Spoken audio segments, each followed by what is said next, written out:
Assalamualaikum warahmatullahi wabarakatuh. Selamat pagi, salam sejahtera untuk kita semua. Bapak Ibu guru di sekolah yang saya hormati, anak-anakku sekalian yang Ibu banggakan, pada hari ini bersama saya Asmawati Ilyas, kita berjumpa lagi di kelas kimia.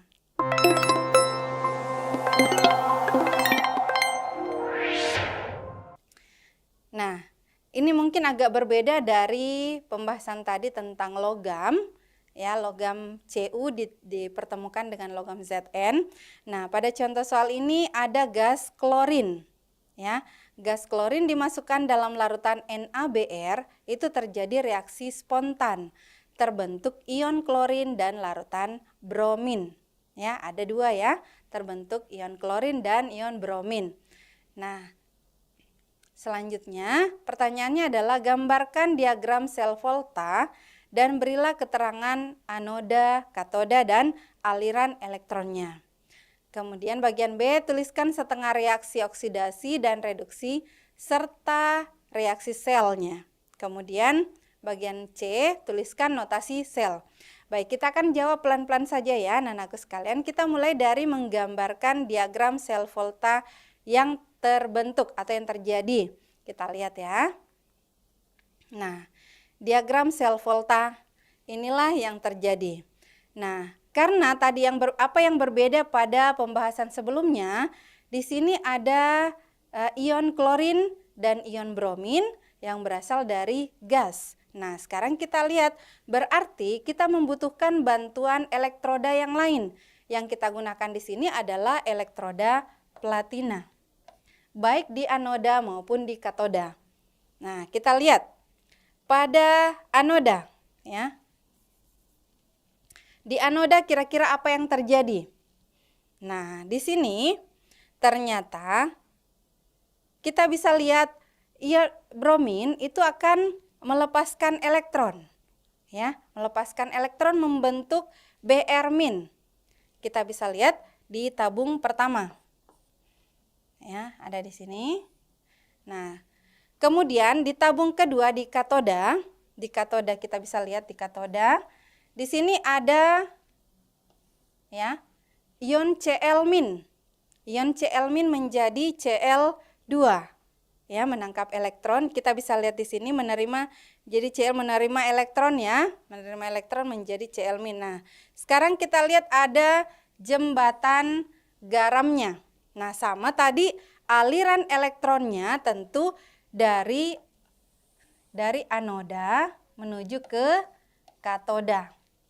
Ya, jadi di sini bermuatan negatif, kemudian di sini bermuatan positif. Nah, di sini terbaca pada voltmeter terbaca ada angka yang menunjukkan bahwa pada rangkaian ini terjadi arus listrik, ada terbentuk arus listrik.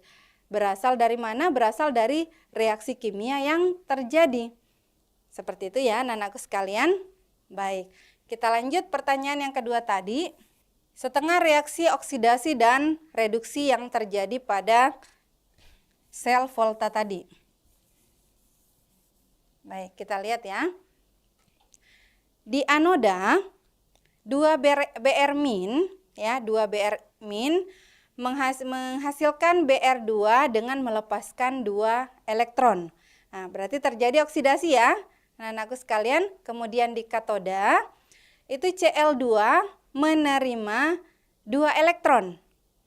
Ya, sehingga membentuk 2 Cl-, berarti mengalami reduksi karena dia menangkap elektron. Nah, berarti reaksi sel yang terjadi ketika kita totalkan, maka reaksinya di Br- tadi melepaskan elektron, Cl menerima elektron.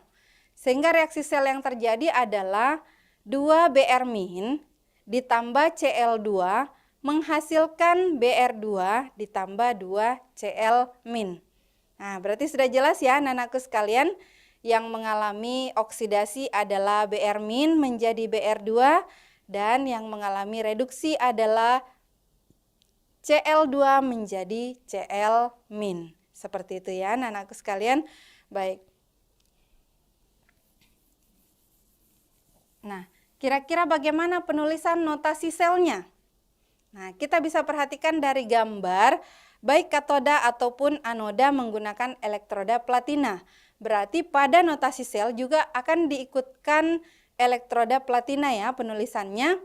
Karena di sini kita bisa lihat, nah platina yang ikut mengalami oksidasi maupun reduksi yang berperan di sini pada reaksi kimianya tadi.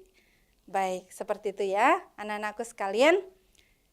Nah, supaya anak-anakku sekalian lebih paham lagi tentang pembahasan kita tentang prinsip kerja dari sel volta, bagaimana rangkaian sel volta itu, nah, nantinya anak-anakku lebih mahir ketika sering melakukan latihan-latihan, mengerjakan soal, memperhatikan bagaimana rangkaian dari sel volta tersebut, sehingga anak-anakku sekalian bisa menganalisa apa yang terjadi pada sel volta.